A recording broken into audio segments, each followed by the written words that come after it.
What is going on, Arizona sports fan family? How are we doing out here today on this Wednesday morning, ladies and gentlemen? Right? We're Wednesday. Yeah, Wednesday morning. How is everybody doing? Hopefully everybody's having a fantastic day. Ladies and gentlemen, we got a lot to talk about, a lot to dive in from our Arizona Cardinals. Big shout out to the people that are currently in the chat right now. We got Michael, we got a Jasmine, we got Back to the Constitution, Ian, Zero Cool, Deus. We do got our super chat up here right now, ladies and gentlemen. We do have a special guest today, which we're going to go ahead and chop it up, talking all things Arizona Cardinals. So I'm very, very excited about doing that. Let me go ahead and introduce them. Ladies and gentlemen, say hi to Mythic. What's up, brother? How you doing, man? What's good, everybody? I'm doing good. How are you? Good. Go ahead and take some time to allow everybody to know who you are a little bit, just I guess a little breakdown and where they can find you.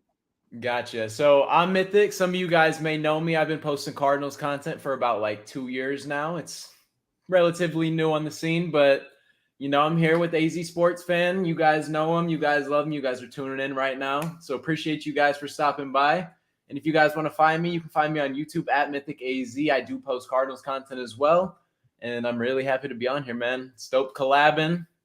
Oh, man, long overdue. It's been a while, honestly. Like, I've been trying to find a Cardinal YouTuber for quite some time, so I appreciate you for coming on. We're going to have a good time today. We're going to talk everything Arizona Cardinals. We're going to talk about 53-man roster. We're going to talk about Kyler Murray's future, which is a big kind of talking point right now in the Twitter world, in the Arizona Cardinal world, and then expectations for 2023.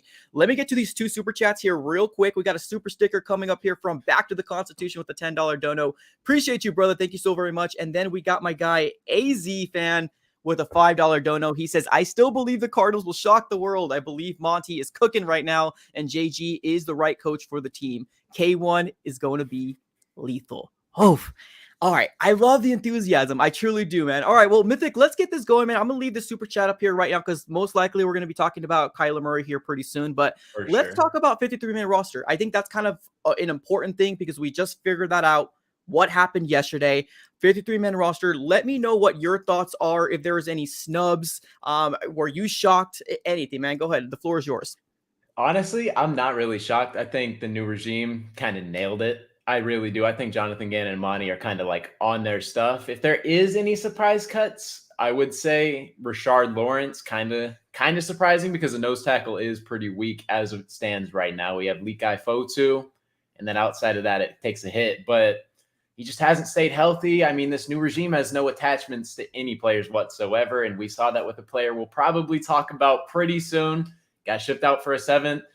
I would say Zach McCloud, too. He had 3 sacks. If he's not back on the practice squad, I think that would be a very interesting move, to say the least. But I'm expecting him to be back at least on the practice squad because after showing out in your final preseason game with 3 sacks, it's kind of hard not to get attention. So if he doesn't get picked up by us, he'll probably get picked up somewhere else. But our outside linebacker position is pretty stacked. I kind of like it. No, I agree. I think the outside line, we have a lot of young talent with a lot of kind of, just, I guess, unknown, but exciting unknown, I guess is the best way to say it, right? Your Maje, your Victor Demichici, your Cam Thomas, all those players that we have here in the Arizona Cardinals. So we got a lot of promise. I think you hit it right on the head there with the whole Zach McCloud. I think that one hurt me the most. I'm not going to lie to you. Yeah, for sure. No, I don't know why it hurt me because we don't really have an attachment to him, but when we brought him in, everybody on my Instagram was like, who? But he I made know. a name for himself. 3 sacks. 3 sacks. Yeah, 3 sacks. And honestly, the coaching staff and people that were talking about him before, they said that he's a baller. Like he wants to play football, and that's the type of player you want on your roster. And it's very, I guess, not concerning, but like confusing. I guess that's the best word, confusing, that we didn't bring him in. Now, I do believe that if he can make it to the practice squad, that is a W for the Arizona Cardinals right there. But that one, I guess, hurt the most. But let me give you another name, if you don't mind. Corey Clement. Did that shock you?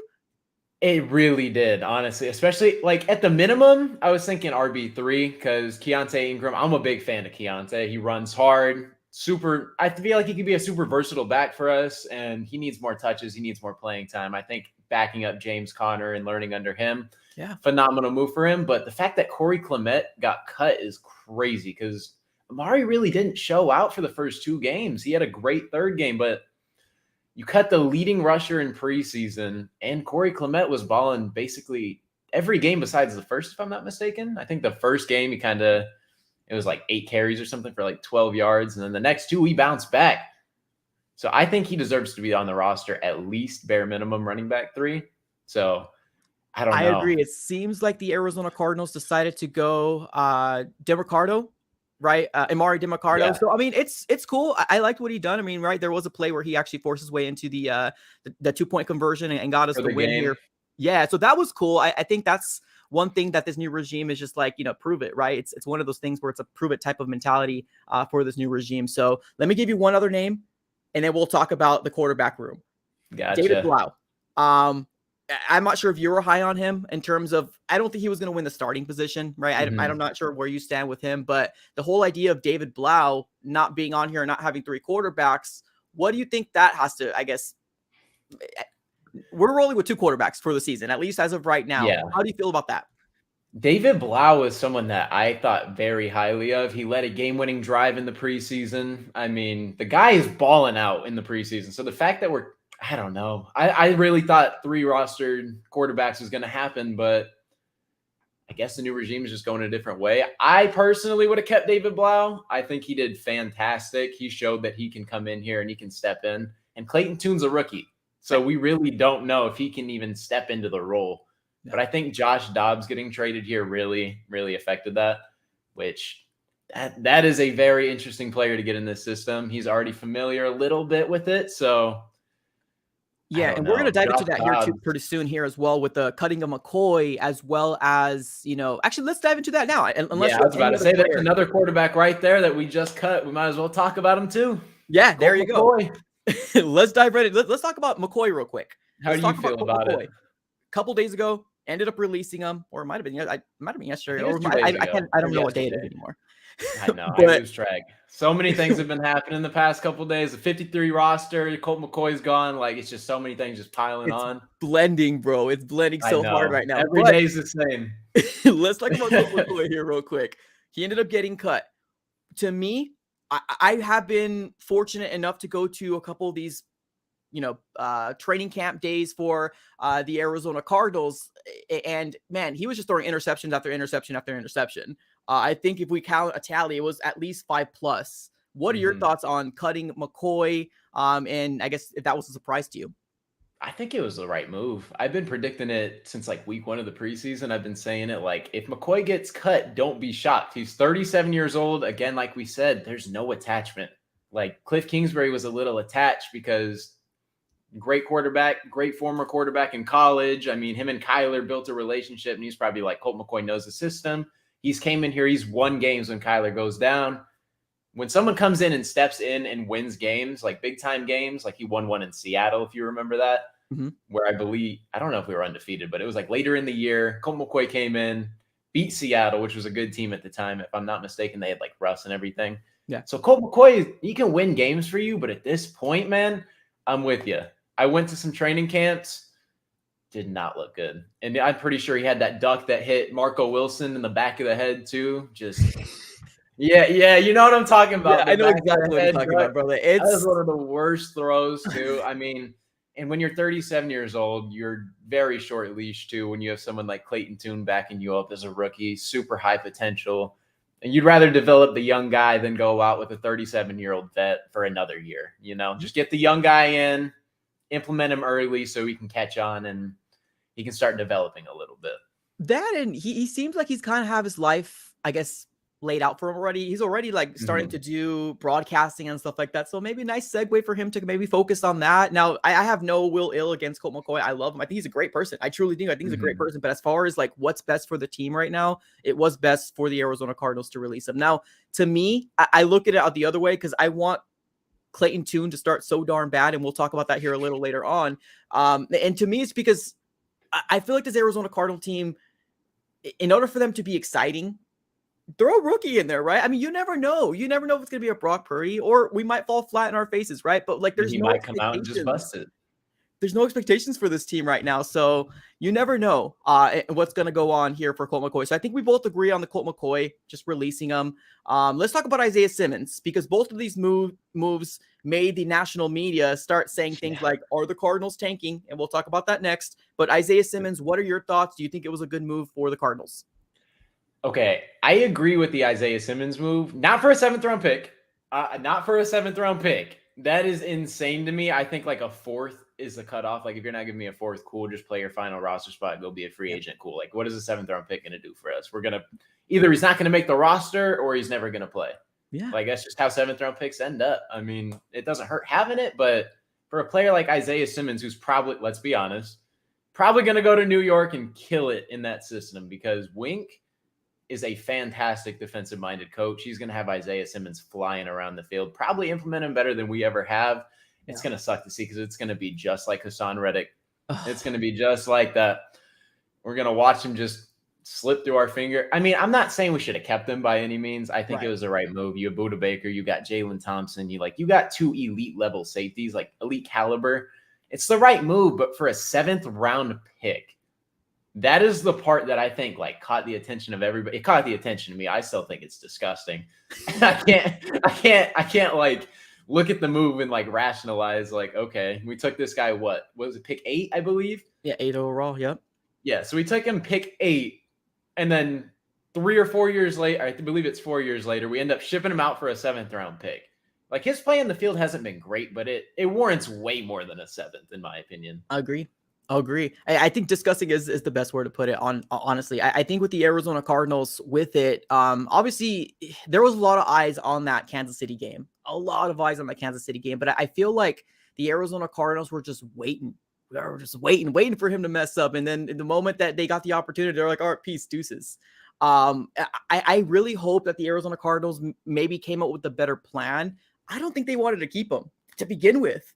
So like, why allow him to look that silly, in preseason to hurt his value? Like they should have just got rid of him sooner. I mean, if he was going to play safety, do you think he's really going to beat out JT? Really going to beat out Budda Baker? No, he's not. At least in my mind, maybe we would have got something a little bit more for Isaiah Simmons. I do agree with trading him. Heck yeah. I do agree with trading him. It's just the 7th-round pick. Disgusting. I agree. Yeah. I don't feel like anything that we've done so far this year in terms of like losing those big players, we really got any value back.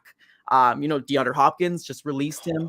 Isaiah Simmons, 7th-round pick. We literally were just like, deuces, goodbye. We don't need you anymore. And I know it's a very unpopular opinion, but I do think that the Arizona Cardinals lost. Like, we're not better. I heard somebody say that the Arizona Cardinals are better without Isaiah Simmons than we are with it. Like, we're better without him than we are with. I don't agree with that. I personally don't. I know that might be a hot take. I don't agree with it. I think that Isaiah Simmons' production, even if he was playing middle linebacker or safety, or, we got a special play drawn up for him, we could have got maybe a sack or 2 this year, maybe an interception or 2 this year, 15, 20 plus solo tackles. I think his production would have amounted better to that than that 7th-round pick. But I get it. If Isaiah Simmons didn't want to be here, we're not privy to that information, right? If he didn't truly want to be here and he gave up because we didn't want to do his 5th-year option, okay, I get it, right? That's the stuff that I'm not privy to. So if that's really the case, then I get this regime. But like, if that wasn't the case, and I would rather take his production personally. Absolutely. Because that 7th-round pick is doing nothing for us, and that play on the field, even if we didn't trade him in the offseason, like I think the new regime, like you said, just wanted him gone. I don't think they had like a fit for him. It's like, okay, we'll try you out at safety. Didn't really work. It hurt his value more than anything. But I just think they were so ready to move on, And I think it was just like, okay, you mess up one time. And I know Cardinals Twitter was blowing up on that goal line play where he didn't go for a tackle. He just ran right by. The amount of times I saw that clip that night, like I posted my video or whatever, went on Twitter, like 5 in a row. And they're like, oh, Isaiah Simmons, lack of effort. And that's been a big thing for him. People are saying he doesn't have a motor. He's not consistent. But like you said, even if it is just one forced fumble like he had in that Raiders game, huge forced fumble. Byron Murphy took it back for 6. Yeah. That's a big play. He has great skills on the field. He's super versatile. I just feel like we didn't use him right in for a 7th-round pick. Just disgusting. Like, you can't really say much else. It's just gross. Yeah. And I know I'm looking at the chat right now. There's some people like, oh, no, that's fine. And I think that's where I differ. And that's fine, right? I think that's the best thing about Cardinal fans or just fans in general. Right? We're going to have a disagreement. We know that he's gone now. So all we can do is watch and hope he see how he plays his career and stays healthy. But like at the very moment, JG or I guess Monty Alstonford decided to do it. So we don't have to worry about it anymore. Let me get to these 2 super chats real quick. And then we're going to talk about tanking. Are the Cardinals tanking? And then we're talking about Kyler Murray's future. So let me get to these 2 contributions. We got Daya saying, no long snapper. But if the 49ers don't win the NFC West, we will. I hear Colt McCoy has some spare time to be a guest too. Go Tune, go Cards. What are your thoughts on no long snapper for the Arizona Cardinals? I thought that was crazy. No Aaron Brewer. Brewer on the cut list. Caught me off guard so bad.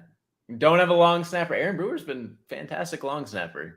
Doesn't have any problems with snaps, doesn't botch any of them. You see a lot of plays where snaps just go over the head. Those cost games. Yeah, big time.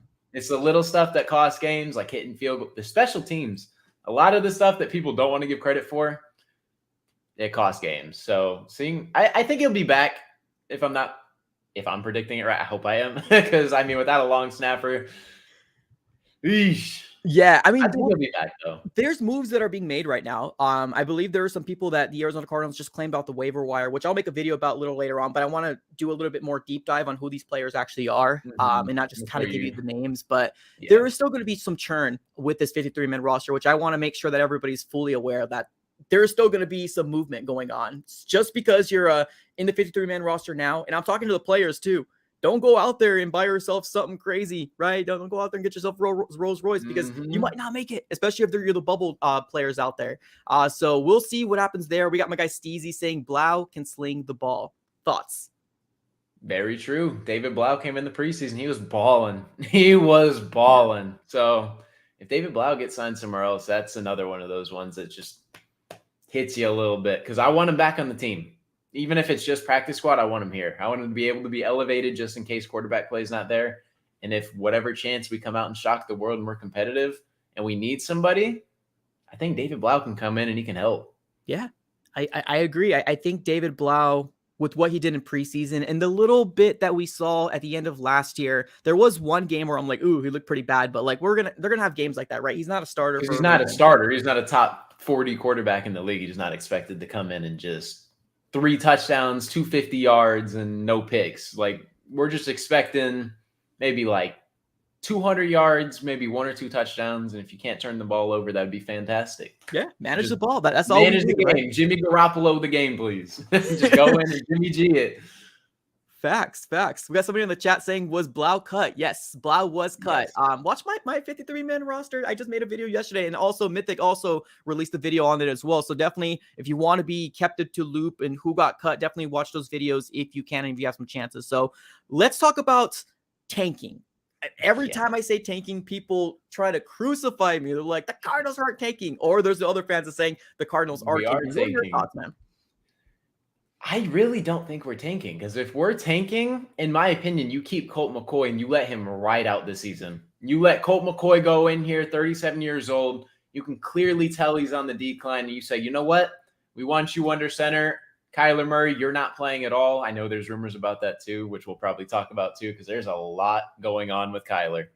A lot of stuff. I don't think we're tanking though because if that's the case, like the Isaiah Simmons move, very controversial. I will agree that move. It's like, okay, what are you doing? But the Colt McCoy one, that's the one that kind of like triggered everyone's heads. Like as soon as that move was made, the whole tanking thing like spewed. That's when it got serious. And no, I don't think we are. I really think the best move possible is getting Clayton Tune or Josh Dobbs behind center and letting them ride out. I really think that's the best move possible. I think the Cardinals did fantastic with their 53-man roster. And I think they're making great moves outside of the Simmons one. Yeah, no, I agree. You agree? I agree 100%. And it's not one of those things where like, and that's what I'm saying. Like when you're doing these type of podcasts, I just want to make sure everybody's fully aware. Opinions or difference of opinions is good, right? It starts conversations. And I agree with exactly with what you're saying, to be honest with you. Everything so far I'm on board with, except for the Isaiah Simmons one. It's just that 7th round pick just rubbed me the wrong way. And that's what kind of led me to believe that, like, I think they wanted him gone sooner. And it's just kind of like that one meme. I don't know if you could picture this, but it's that one dude behind a tree doing this. You know what I mean? Yeah, and then he disappears. Yeah, they were just waiting. Like they were just waiting for an opportunity, and then the Kansas City Chiefs game happened, and it just was disgusting, right? And it was disgusting. Like that. Events. So yeah, let's go back to the tanking. We got my guy Data saying, "I dare you to ask Buddha, are we tanking?" Yeah, Buddha is gonna not say we're tanking for sure because I don't think we're tanking either. Now, if you look at the roster, I get where the national media comes from because let's be honest, they never talk about us, and that's fine. I don't care anymore. At one point I used to care. I'd be like, "Look, you don't talk about us," but I stopped watching ESPN. I stopped watching all those big because it's just laughable at this very moment. So I don't care if they talk about us or not. I don't think we're tanking because I don't think it's for the best interest for the Arizona Cardinals to tank. Now, before we deep a little bit deeper into this, I kind of got into a back and forth, which I guess not a back and forth with somebody here on the Twitter world, but let me go ahead and share the screenshot. I did blur the people's name out, so I'm not trying to call anybody out, but I do believe that it is going to be something where we can continue this conversation. So I ended up putting this tweet on the top. People actually thought Kyler Murray will sit out the whole season, ? It's for the best interest for Kyler Murray and the new regime for him to play, period. Now, these two other screenshots here at the bottom are the same person. I just wanted to make sure that their name wasn't there so nobody, does anything crazy. So he says, laugh my A off. No, it's not. You tank and draft the kid from USC. If you're still after all this, think Kyler is the guy, you're just a fanboy. And then I ended up saying, well, it's bad for the culture. And then he says, oh, because the Arizona Cardinals have culture. What's like winning five winning seasons in 34 years? No, you burn this thing down to the ground and then you rebuild. Kyler's part of the problem, not the solution. What are your thoughts on that? Kyler is the problem, apparently. That's what everyone likes to say. I disagree. I don't think Kyler's the problem because we saw it. Kyler Murray led us to an undefeated season at one point. We were 7-0, not undefeated season, but halfway through the season, we were undefeated at 7-0. We're 8-0 if AJ Green decides he wants to turn around and just catch the ball. But things shifted. Kyler Murray got hurt that game this season, right downhill. But we've seen him. We've seen him on the field play elite level football. We know if you surround him with talent, he's going to go out. He's going to ball out. With the new coaching staff, they're implementing a run-heavy game. It's going to take a lot of pressure off Kyler, and Kyler's going to be able to win us games. Not many players in the league have talent like Kyler. Like you see people in the NFL world, other NFL players, they love Kyler. They know Kyler is a phenomenal talent. They would love to have him on the field. I promise you, there's so many NFL teams out there that would take Kyler Murray in a heartbeat. The contract, that's a tough one, but Kyler Murray as the player, they're taking that on, and they probably will take that contract on too. I promise you, there are so many NFL teams out there that will be so quick to take him. And we know, as Cardinals fans, I know you know too, we've been through it. And we have been through it with quarterback play. Like Drew Stanton, Kevin Cobb, Ryan Lindley, Matt Leinart. Like, we've been through it. Kyler Murray is an elite level quarterback. We just need to keep him healthy, build up the line, get him some weapons. I think we'll be good. Kyler Murray has shown time and time again. And if you look at his stats, it's not like he's mediocre whatsoever. He puts up great numbers. Yeah. So I agree with what you're saying. So let me bring this back up here again. So I want to just make sure that I'm very, very, very clear here that the idea of Kyler Murray sitting out is, I guess, laughable to me. I agree. Here's the reason why. The new regime does not want to tank. You could look at the roster. I get it. It doesn't look competitive. I get it. Right? We're trying to build a new regime. We're trying to build a new culture. And for them to come out and say lose because we want Caleb Williams next year is not good for obviously Kyler Murray. It's not good for the fan base. It's not good for the players that are on the field as well. And it's not good for the new regime. I get it. I don't think JG will be a one and done coach. I don't think he will be. But imagine us going 0-17 or 2-win, 3-win season. There's going to be people talking. Now, Does Michael Bidwell listen to the people? Sometimes he does. Sometimes he doesn't. I guess it really just depends on how bad the season is. Are we competitive? Are we not competitive? But there's absolutely no reason why Kyler Murray should sit out this season because he's got a lot to prove.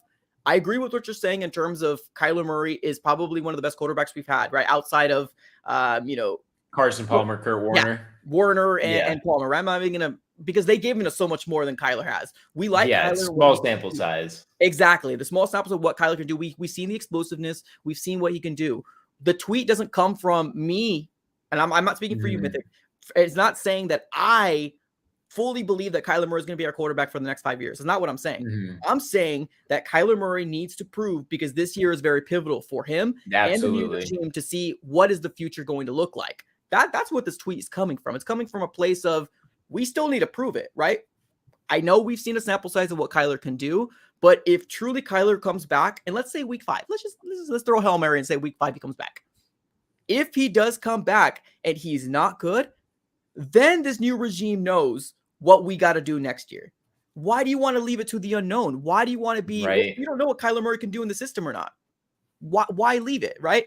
If he falls flat on his face and still gives the same type of things that he did with Cliff, and what I mean is obviously the talking back, the all this crazy stuff that we've seen, which I'm not mad at him. I get, if I was him, I'd probably be pissed off at Cliff Kingsbury too. Absolutely. But Kyler's got a lot to prove. I'm not saying I'm out on Caleb Williams. I'm just saying right now, our main focus should be, can Kyler execute this new regime game plan to the level that we need them to? That's where I'm coming from. What are your thoughts on that? Because like previously mentioned, I'm going to bring this up a lot. There is no attachment to any people. So Kyler Murray falls in that category as well. There's no attachment. There's no attachment yet. So Kyler Murray hasn't played a game. You gotta understand that. There's not a single bit of game film of Kyler Murray in this system. Kyler Murray playing under center for this team, for this head coach, for this GM. It hasn't happened. And I promise you, as soon as Kyler Murray's healthy, he is going under center. He's QB1. They're not going to hold him out. They're not going to. Like you said, for the culture, they're not going to do that. They're not going to sit him the entire time because that's a clear tank job. If we're 0-4 by the time week 5 rolls around, and we're like, okay, you know what, Kyler, you're just going to sit on the bench. We're going to pay you all this money. We're not even going to put the best product out on the field. We're not even going to try. That sends a bad message, first of all, across the entire NFL.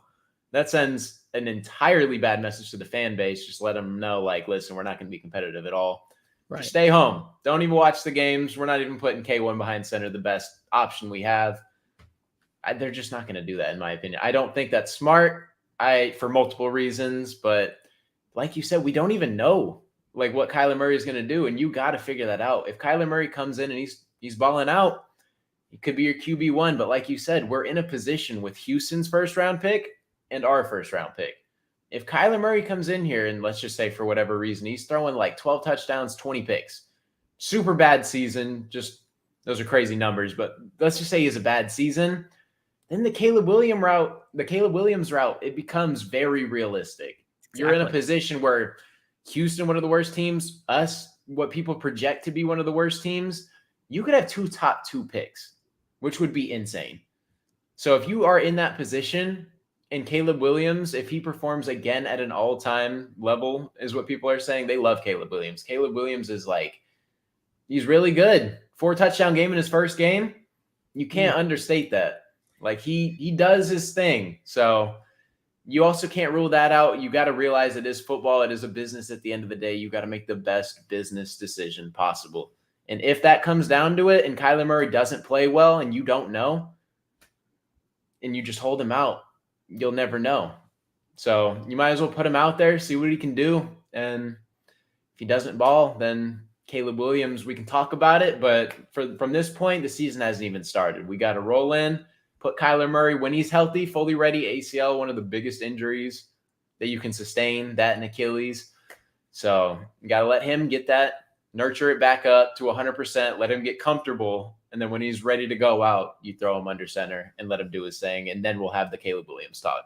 Exactly. That best way to describe it. Oh my God, that's beautiful. Yeah, you're right. I mean, honestly, I think when it comes down to it here, Kyler Murray has sustained a injury that can, and it's very crucial, especially for his type of quarterback play, right? He runs the ball out of the pocket. He's a mobile quarterback. So we want to make sure that he is fully healthy, because you don't want to 75% Kyler Murray, right? You don't want people to start talking, oh my God, he lost against the Giants and the Commanders and the Cowboys, right? Well, you don't want that at all. Make sure he's fully healthy and what he can actually do to make him excel, to be the quarterback that we need him to be, because he needs to prove a lot.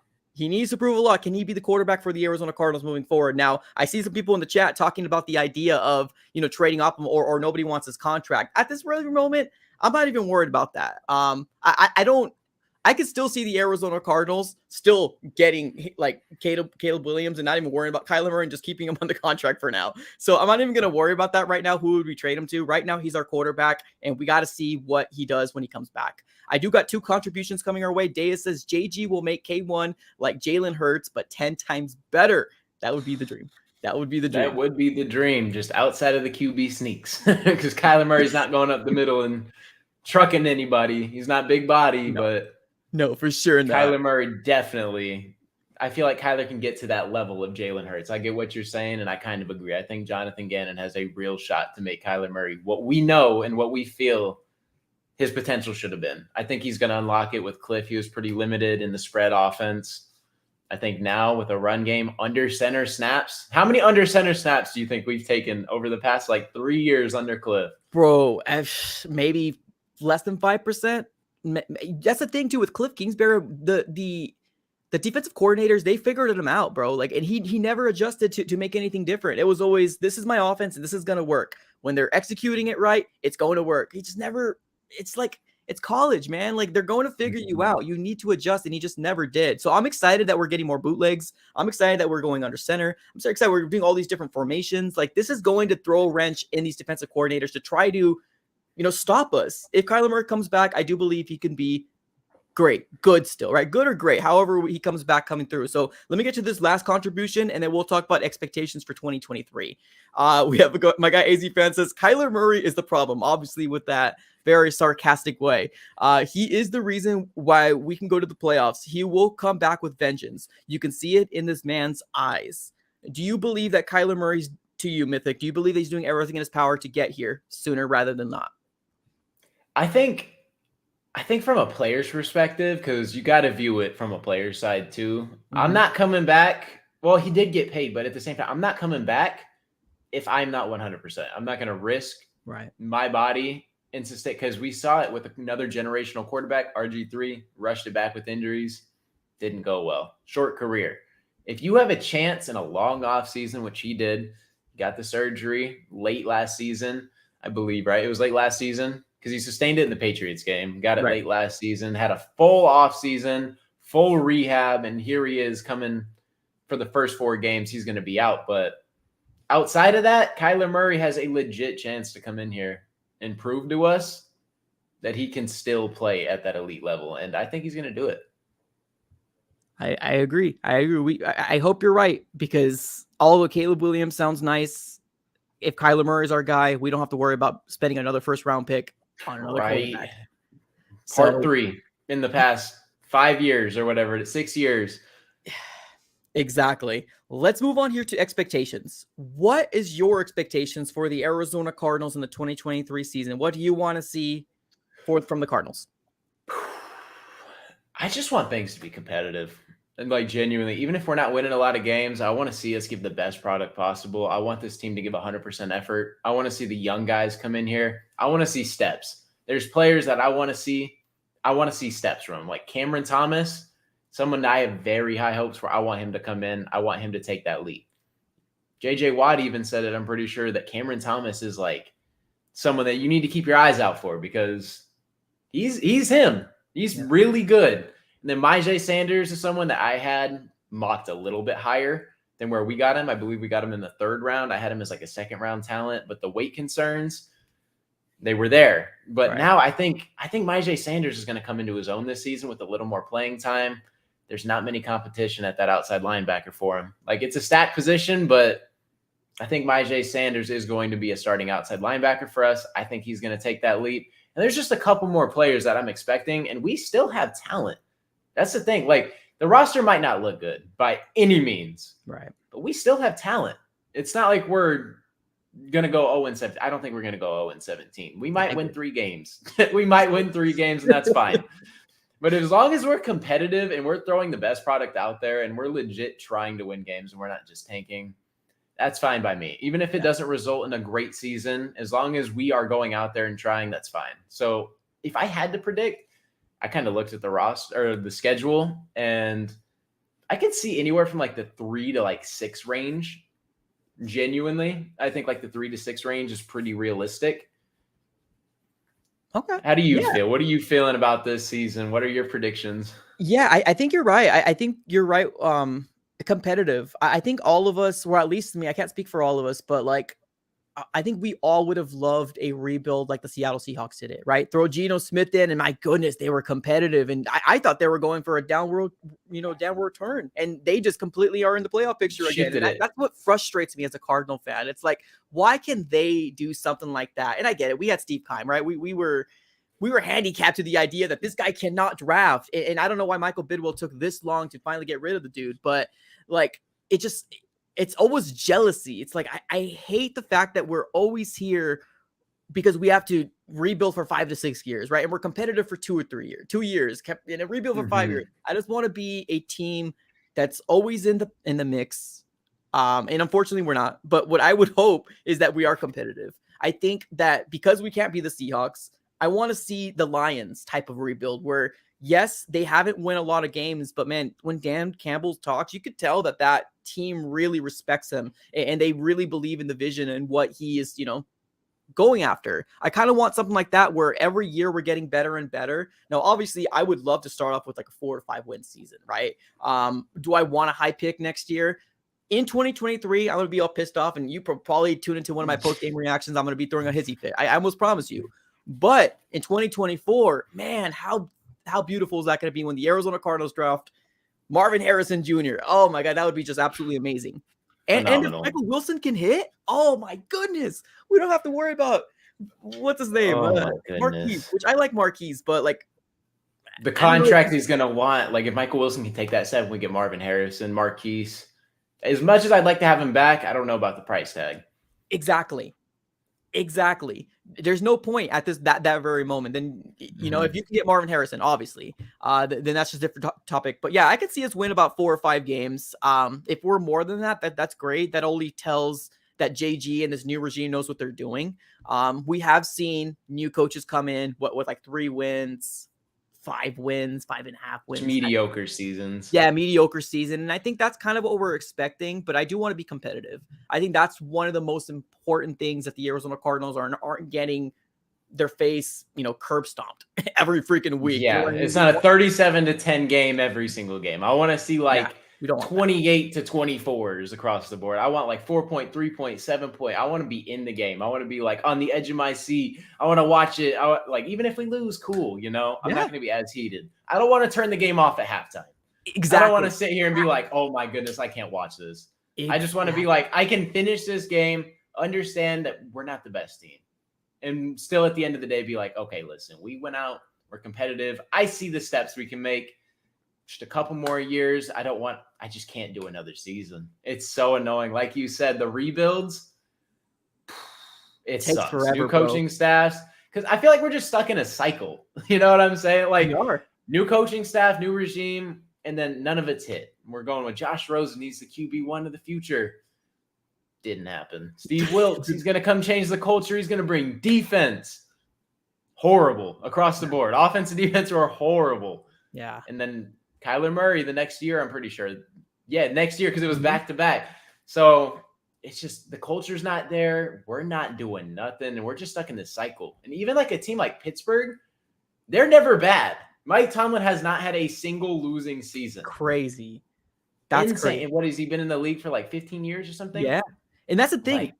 That's what I'm trying to explain to people, that's culture, right? Like that's the culture. Like we can't accept a tanking season. Like we fought so hard to get Keim out of here. We got it, right? Now, I get it. There's a little abrasiveness to Monty Ossenfort's moves. I get it, right? Some of them are like, why did we do that? But like, if we want to figure out what his vision is, it's not going to happen overnight, right? And you can't expect culture to be created by just 1 year.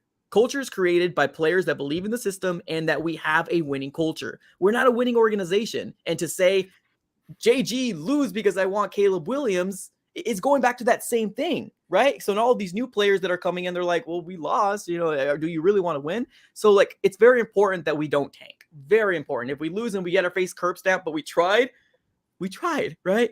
We tried. Right. The efforts there, we tried to win games. That's all I'm asking for. That's I agree. All we need. We need to start somewhere. And although we might not have a Mike Tomlin, because those are really rare to find nowadays, you're not going to find a coach that's sticking around 15 or 12 plus seasons, however long he's been in. But we want someone like Mike Tomlin, where someone wants to come here because he's coaching here. Like if Jonathan Gannon can get that, because there's a lot of players that just want to play for Mike Tomlin. True. I know you've seen it probably. They're like former players are like, what coach would you want to play for the most? It's Mike Tomlin. Mike Tomlin is a player's coach, fantastic coach. He wins football games. If we can get anything close to that, that is exceeding expectations and more. We just need someone that can attract players people want to play for, and that just they always constantly speak highly about. Like he wants to win. He's not sitting here tanking because like even in practice, you're going to lose players. Yeah. Like they're going to spread the word. And even if it's like fringe roster spot and the Cardinals go out and offer someone a contract that we really want or whatever, and then other teams are competitive, they're not going to want to come to Arizona. Like Arizona has nice weather, but if we're losing football games, probably not going to want to be here unless it's back in retirement, because we love retirement players. Right, exactly. And that's the thing too, like tanking. Can you imagine what Budda Baker is going to say? Right? Yeah, we saw him last season and we were trying. So imagine what happens if we're full out tanking. He's gone. You're going to lose him. Exactly. Now we took care of him. We did some bad thing to his contract and he looks happy right now. But like come trade deadline, the Arizona Cardinals can probably move some pieces off, right? And we're talking about those big numbers, right? Like your Zach Ertz. Yeah, I know he's not the same Zach Ertz, but there might be somebody that was willing to give us a 7th round pick for the next year, not 2024, but the next year, 2025, for a Zach Ertz. Budda Baker can definitely get some good value for the Arizona Cardinals, hopefully back to us. But like that's what we're trying to avoid. Like we want to keep Budda here. And James, I can see James Conner go too, to be honest with you, now thinking about it. Marquise, perfect example. He wants in the contract coming up. Maybe he can get if they tank. And I don't think I think they want to be competitive. Let me get to this last contribution, and then we're going to talk about one last thing, and that's who do you think or who do you want as QB1 in week 1? Deus has our Cards are getting a tune-up first few games. Go ahead, man. That's going to segue into who do you want to be QB1 for the Cardinals week 1? See, this is where it gets tough because at this point, I think Josh Dobbs is the better quarterback, but I don't know how old Josh Dobbs is. I know he's not as young as Clayton Tune, and that's where it gets super tricky. You got a rookie quarterback who you can just throw into the fire, no expectations, no nothing. The season is already at stakes. You got a rookie quarterback. Why not throw him behind center? At this point in time, I don't think you can go wrong, but personally, I think Clayton Tune's got to be the option. I think it has to be the option. A rookie quarterback who people are really high on, actually. Like, people are really, really high on Clayton Tune. As soon as we picked him, comment section went crazy. Arizona Cardinals Twitter, Instagram. I read the comments, didn't really know much about him because I'm not like the most avid college football fan. Right. Big time NFL on college. But, man, people were hyping him up. So I say put him under center. Throw him into the fire. We're a burning organization at this point. See what he's got. Yeah, exactly. And that's the thing. I'm kind of, you touched on a lot of good points that I wanted to mention. Josh Dobbs or Joshua Dobbs, whatever his name is. I understand he's got a connection with Drew Petzing. I get it, right? Mm-hmm. He knows the system. Now, I think there was a tweet that was put out saying that JG came out and said, oh, he's done really good in the first practice or something along the lines that Joshua Dobbs looks good. You still need to get some sort of connection with these wide receivers, which Joshua Dobbs doesn't have. And I think that's kind of where my point is, where I do want Clayton Tune to start, because to me, although I'm still going to tune in regardless of who the quarterback is, more people are going to be more intrigued with, let's see what this young rookie can do. And with these number ones, we didn't see Clayton Tune in these preseason games with the number ones. We didn't see him with James Conner. We didn't see him with Michael Wilson.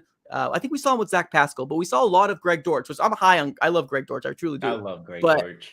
what we would want to see is a fair actual opportunity, because if you're going to put Dobbs in, to me, you're almost kind of already counting this young kid out. And I get it. I saw somebody comment, I'm not sure if this one was on one of my videos, saying, why would you want to lose the kid's confidence? I mean, this is the NFL, right? This is the NFL. You're kind of sometimes thrown into the fire. That's what the Texans are doing. That's what the Colts are doing. And that's exactly what, who's the other Texans, Colts, who else got a quarterback? Panthers. Oh, yeah. Bryce Young. Yeah, that's what they're doing. They're throwing their quarterbacks into the fire, because that's what you need to do. You need to find out if these guys can play, right? The year of the Mahomes way, but let's be honest, Mahomes had Alex Smith. Like they weren't going to trade him out for a rookie as of right now. They knew how special Mahomes could be, but he had the privilege to be in a very stable organization. Most of the time, people that are picking within the top 5, top 10, we're not that stable. We're not that stable. So I want to see what Clayton Tune could do. If he's bad and he's absolutely terrible, okay, that's fine. Bench him, right? Put Dobbs in. But I don't know. I just don't like the idea of people saying Josh Dobbs has the connection with Drew Petzing. That doesn't mean he's got the connection with Marquise. Doesn't mean he's got the connection with Michael Wilson, right? Like these number ones, which Clayton Tune might not have that either, but he still at least knows, right? Been here for a couple months. Yeah. And I agree. I think Clayton Tune should be the QB1, but do I think he will be?